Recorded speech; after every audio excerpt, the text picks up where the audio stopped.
Look at these. Patricia slammed the photos on our kitchen table, her perfectly manicured nails tapping against the glossy prints.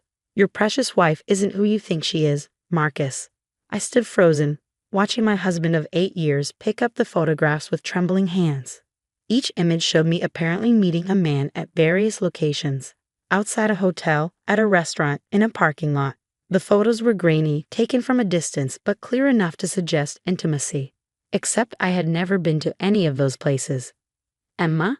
Marcus's voice cracked as he looked up at me, his face pale. What is this? Those are fake, I said calmly, though my heart was racing. Your mother fabricated them. Patricia gasped dramatically, pressing a hand to her chest. How dare you accuse me? I'm only trying to protect my son from a cheating wife. I might have believed her performance if I hadn't been recording every interaction with my mother-in-law for the past 6 months. The tiny pendant around my neck wasn't just jewelry. It was a high-quality recording device, capturing every scheme and manipulation Patricia had orchestrated since she moved in with us temporarily after her supposed house flooding. Marcus, think about it, I pleaded. When would I have time for an affair?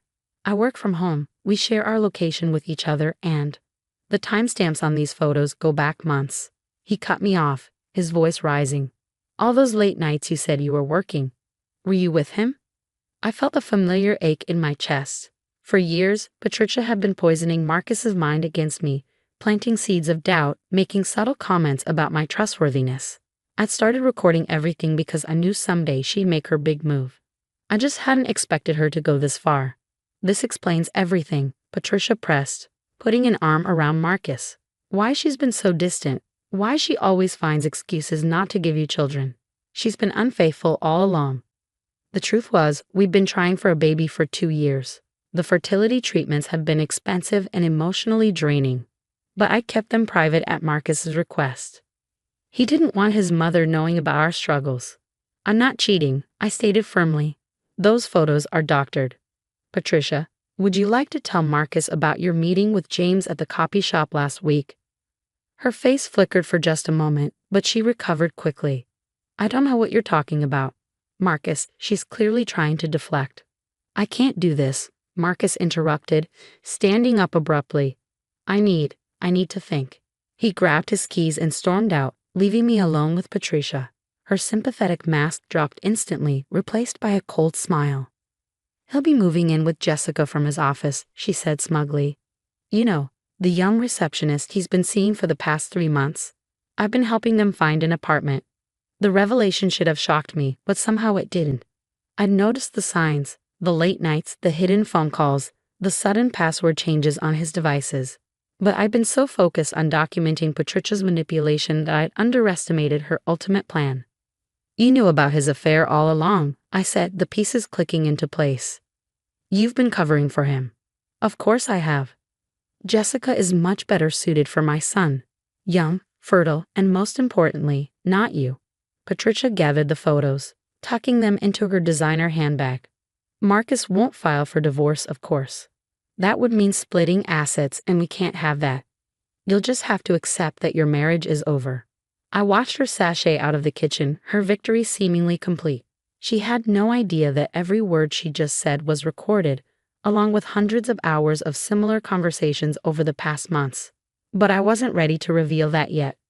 Later that evening, Marcus returned briefly to pack a bag. I'm staying with Jessica for a while, he announced, avoiding my eyes. Mother's right, we don't need lawyers involved. I'll keep paying the mortgage, but I need space. I sat quietly at the kitchen table, watching him gather his things. Just like that, 8 years of marriage and you're choosing to believe doctored photos over me? He paused at the door, his back to me. The photos just confirmed what Mother's been saying all along. You've never really fit into this family. After he left, I went to my home office and unlocked the bottom drawer of my desk. Inside was an external hard drive containing months of recorded conversations, security camera footage, and emails. A digital record of every manipulation, every lie, every scheme Patricia had orchestrated.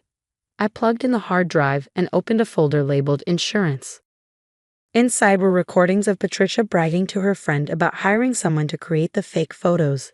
discussions with Jessica about how to help Marcus avoid divorce proceedings, and countless conversations where she detailed her plans to drive me out of Marcus's life. My phone buzzed with a text from Patricia. I expect you'll be moving out soon. The house belongs to the family after all. I smiled, thinking of the USB drive in my pendant and the backup copies I'd stored in 3 different locations. Patricia thought she'd won, but she'd forgotten one crucial detail about me. I'd learned from the best. My own mother had been a private investigator, and she taught me the importance of always being prepared. Everything in its own time, I texted back, knowing it would drive her crazy not to get an emotional response. I had all the evidence I needed. Now it was just a matter of timing. The next few weeks played out exactly as I'd expected. Marcus divided his time between Jessica's apartment and his mother's house. While Patricia took every opportunity to flaunt her victory, she dropped by the house unannounced, supposedly to check on things, but really to remind me of my impending defeat. Jessica's redecorating their new apartment, she announced one afternoon, uninvited in my kitchen. She has such wonderful taste, and she's young enough to give Marcus children. Naturally, of course. I kept my face neutral as my pendant recorded every word. How interesting. Would you like to tell me more about how you helped them find that apartment? Patricia's smile faltered slightly. She wasn't used to my calm responses, no tears, no anger, no begging Marcus to come back. It made her nervous, though she tried not to show it. I don't know what you're implying, she said, adjusting her expensive scarf. I merely want what's best for my son. Of course you do. Like when you hired James to Photoshop those pictures. The coffee cup in her hand trembled slightly. You can't prove anything. I smiled, saying nothing. Let her worry. That evening, Marcus came by to collect more clothes. He looked tired, the initial excitement of his new freedom clearly wearing thin. Mother says you're being difficult about moving out, he said, stuffing shirts into a duffel bag. Is that what she says? I kept my voice level. What else does she tell you about me? He paused, uncertainty flickering across his face. Look, I know the situation isn't ideal, but... Isn't ideal? I interrupted. You're living with your mistress while your mother orchestrates the destruction of our marriage, and you won't even consider the possibility that those photos were fake. I saw you with him, Marcus snapped. In those pictures. Pictures can lie, I said quietly. Just like mothers can lie. Just like husbands can lie about working late when they're really with their receptionists. He had the grace to look ashamed, but his mother's influence ran deep. You're just trying to turn this around on me. Mother warned me you'd do this. I watched him leave, knowing it was almost time to make my move. The next morning, I received a text from Jessica of all people. Your NIL says you're being stubborn about the house. Why don't you just leave with dignity? I screenshot the message, adding it to my growing file. An hour later, Patricia called. I've been patient, she said, her voice sickly sweet. But it's time for you to accept reality. Marcus and Jessica are building a life together. You need to move on. You're right, I replied. Things do need to move forward. Finally, I'll help you find a nice apartment. Actually, I cut her off. I was thinking more about moving forward with my evidence file. There was a long pause. What evidence file? Oh, you know, recordings, security footage, emails. It's amazing what people will say when they think no one's listening. Like discussions about hiring someone to create fake photos, or plans to help your son avoid divorce proceedings. The silence on the other end was deafening. You're bluffing, she finally managed. Would you like me to quote your exact words from last Tuesday, when you were telling your friend Helen about how you orchestrated this whole situation? I heard her sharp intake of breath. What do you want? I want you to tell Marcus the truth, about the photos, about how you've been manipulating him, about everything. You have until tomorrow evening. And if I don't, then the evidence goes to Marcus, your church committee, and your precious country club friends. I wonder what they think about you helping your son commit adultery and financial fraud. She hung up without another word. I spent that evening organizing my files, making sure every piece of evidence was properly labeled and backed up. The recordings were damning. Patricia discussing her plans in detail, coaching Jessica on how to seduce Marcus, bragging about having the photos doctored. There were even conversations with Marcus where she systematically poisoned him against me, twisting every innocent interaction into something suspicious. Around midnight, my phone lit up with a text from Marcus. Mother's acting strange. Says she needs to talk to both of us tomorrow. What's going on? I replied simply, I guess we'll find out. Another message popped up, this one from Patricia. You've ruined everything. I hope you're happy. I looked at my wedding photos still hanging on the wall, remembering the woman I used to be, eager to please, desperate for Patricia's approval. Always giving Marcus the benefit of the doubt. That woman was gone, replaced by someone stronger, someone who knew her worth. Tomorrow would change everything, but for now, I slept soundly, knowing I held all the cards. Patricia's web of lies was about to unravel, and I had front row seats to the show. The truth would come out, one way or another. I just hoped Marcus was ready to face it. The next evening, our kitchen became a battleground. Marcus sat at the table, looking confused and wary. Patricia perched on the edge of her chair like she might bolt at any moment. I remained standing, my pendant recorder capturing everything. Well, Marcus prompted. What's this about, Mother? Patricia's perfectly manicured fingers twisted in her lap. I may have made some mistakes. What kind of mistakes? I asked, my voice deliberately gentle. She shot me a venomous look before turning to Marcus. The photos. They weren't exactly what they seemed. What do you mean? Marcus's face darkened. They were altered.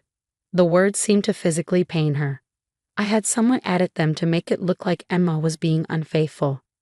The silence that followed was deafening. Marcus stared at his mother, his face draining of color. You did what? He whispered. I was protecting you. Patricia burst out. She's not right for you, Marcus. She's too independent, too focused on her career. I just wanted. Stop. Marcus held up his hand. Just stop. I pulled out my phone and played one of the recordings. Patricia gleefully describing to her friend how she orchestrated the whole plan, including helping Jessica pursue Marcus. There's more, I said quietly. Hours more. Every manipulation, every lie, every scheme, all recorded. Marcus listened, his expression growing more horrified with each revelation. When the recording ended, he turned to his mother. How could you? His voice cracked. You helped me destroy my marriage based on lies. I did it for you, Patricia insisted. And let's not pretend you're innocent in this. You were seeing Jessica long before I showed you those photos. The truth hit him like a physical blow. He slumped in his chair, the full weight of his choices finally sinking in. Emma, he started, turning to me. I don't know what to say. I do, I replied calmly. I want a divorce. A proper one, with fair division of assets. But we can fix this, he protested. Now that I know the truth is, you were willing to believe the worst about me. You moved in with another woman and tried to cheat me out of my share of our assets. Your mother's lies worked because you wanted them to. Patricia stood up abruptly. This is ridiculous. You can't? I can, I cut her off. And unless you want these recordings shared with everyone you know, you'll stop interfering. Both of you will. They left separately, Marcus to presumably face Jessica with the truth, Patricia to salvage what she could of her reputation. I stayed in the kitchen, feeling lighter than I had in months. The next few weeks brought significant changes. Marcus moved out permanently, this time with proper divorce proceedings in motion. Patricia disappeared to her sister's house in Florida, her influence finally neutralized.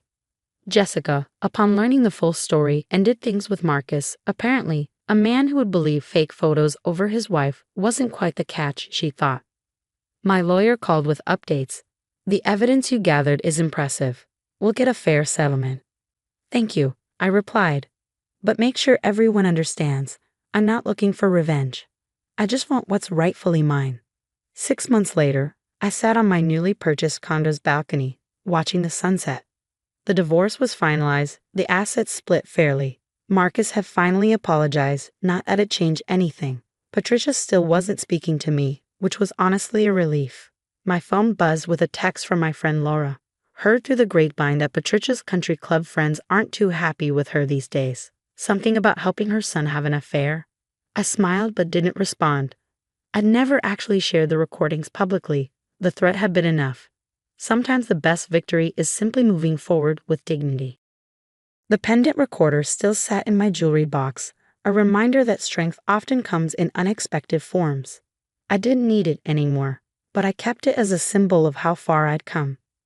My new life was just beginning, and this time, no one else was writing the story but me.